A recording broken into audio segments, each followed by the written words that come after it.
What's up everyone, it's Neon Velocity and I'm back with another Diablo 2 Resurrected video, and we're going to be talking about 20 plus features that you may have not known that are coming to Diablo 2 or you just may have missed.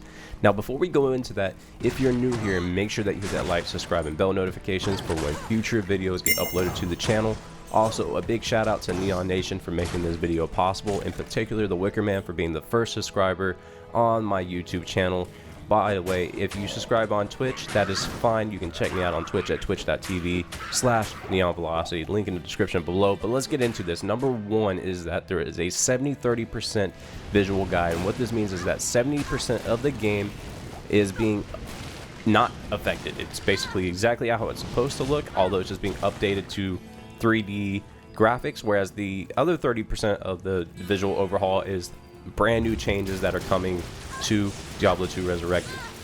Number two is that the game is now 3D. Obviously this is something that you couldn't have missed if you've seen the trailer, but regardless, the game is now officially 3D. It used to be a 2D game, it's now a 3D. Number three is the items in the game have been completely remodeled, meaning when you pick up an item and put it in your inventory, the way that it looks is completely new and different. This is a big overhaul. There's a lot of items in the game, so it's nice to see that they really spent the time to update this. Number four, there was a Blizzard design document that was used to help Vicarious Visions do detailing and animations and just continue the way that the game should have looked, or with the way that the game possibly could have looked back in 1999 when the original Diablo 2 released. They have been upgrading 4 white sprites of garlic in a tavern. So I didn't know this, I mentioned this in my prior video, but basically there is an area where there's ham and stuff on a rack, and there was actually garlic and everybody thought it was candles. The cinematics have been completely remastered. There's been a lot of changes to the cinematics. Apparently they haven't actually released any, but apparently there's about 27 or 28 minutes of the cinematics in the Diablo 2 and Diablo 2 Lord of Destruction game. However, they've all been completely remastered to look as they should in 2021.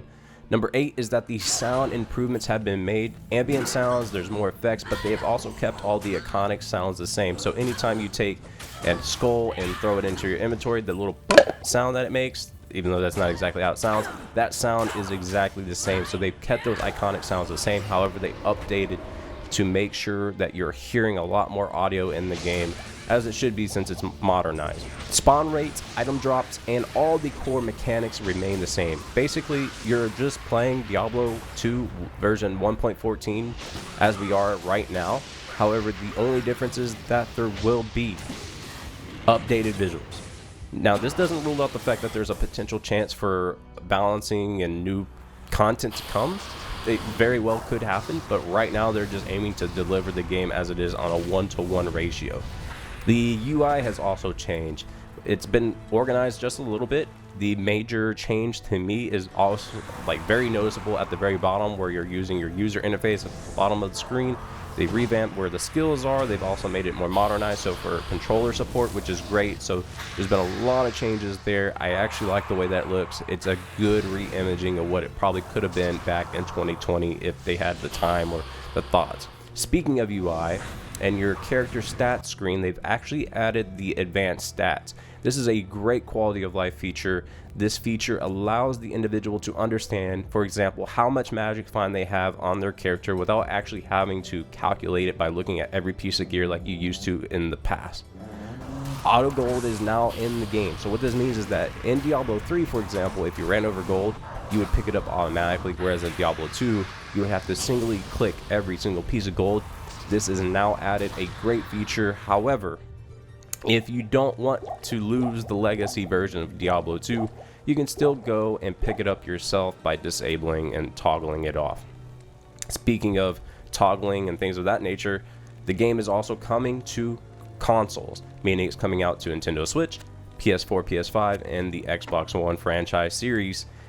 And with that being said, that means there's now controller support on PC, but there's still inventory Tetris, so I'm not exactly sure how they're going to manage that with controller support. That might be extremely hard, where it was already difficult, in my opinion, while doing this with a controller, or sorry, with a keyboard and mouse. But hey, they're going to find a way. Feedback in the technical alpha that's coming will be helpful. It is a little bit of a different game though on the consoles from what we're being told. It will play a little bit differently. There's no pathfinding, teleporting, and jumping has to work a little bit differently. You can play a non-expansion character, meaning you don't have to get any of the Lord of Destruction features. If you want to play the base Diablo 2 as it is, as it was, you can still do so without playing anything from Lord of Destruction, the expansion that came out. There's now an item comparison button. In the past in Diablo, you would just have to calculate everything manually, but now holding shift on your keyboard, for example, will allow you to compare the weapon or item that you're currently equipped with compared to the item that you may want to use if you found it. There's been 5 additional languages added, so the game is more accessible to people that are not in the United States, for example, or UK. There's been improvements to the game and how the search functionality works. It's now on Battle.net, so it's global servers. So anytime that you go onto Battle.net or log in on your console or your PC, you'll be able to browse games with anybody. However, there's no cross-play, but they are global servers, so you can browse the games, type passwords still. You still have all the workarounds in the past. However, what's nice is that if you do search for public lobbies, you do have the ability to search for hell or nightmare difficulty. Even though you're in normal, you have that ability. There's no reason to work around like having to make a new character and then go over there and see if there's games added. That has been fixed. The ladders have been reduced. I believe right now they're about 6 months in Diablo 2. They said they're going to reduce that time, maybe 3 months. I'm not exactly sure, they haven't stated. There's also saving previous seasons leaderboards, basically to preserve the legacy, make you understand that there's been some type of achievement that was handled back then. There's also no more character expiration dates. If you used to play Diablo 2 or never play, basically what would happen is if you would create a character, it would expire in 10 days until you reach about an hour or 2 hours of idling or playtime. As I just mentioned, global servers are all now in the game, so all regions will be on the same server, so there's no more of this where you're having to play against UK or play in the UK to play with EU or NA to play with American servers.